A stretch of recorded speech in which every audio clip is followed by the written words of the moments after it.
দর্শক, এই মুহূর্তে আমরা রয়েছি নীলগিরি। নীলগিরির আপনারা এখন এই মুহূর্তে যেই ভিউটা দেখতে পাচ্ছেন, এটা মেঘে ঢাকা নীলগিরি।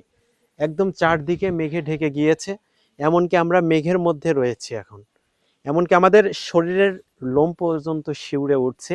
আপনারা যারা নীলগিরি সফর করেননি তাদের উদ্দেশ্যে আমি একটা খবর দিতে চাই। আপনারা যারা নীলগিরি সফর করতে আসতে চান, অবশ্যই আপনারা বিকাল 4টা থেকে 5টা 6টা এর মধ্যে আসার করবেন, সময়টা নির্ধারণ করবেন।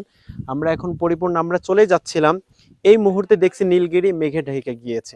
আপনারা এদিকে দেখলে আরো বুঝতে পারবেন, এইটা নীলগিরি মেন স্পট। আমরা ওইদিকে ছিলাম এতক্ষণ, এবং আশেপাশে এইদিকে একটু ঘুরে দেখালে ভালো হয়। এইদিকে আপনারা দেখতে পাচ্ছেন পুরা নীলগিরি মেঘে ঢাকা, অথচ কিছুক্ষণ আগে এখানে সবুজ আমরা মেঘ দেখতে পাচ্ছিলাম, নীল মেঘ দেখতে পাচ্ছিলাম, কিন্তু এখন নীলগিরি পরিপূর্ণ সাদা। খুবই ভালো লাগছে। আপনারা যারা আসতে চান নীলগিরি আসতে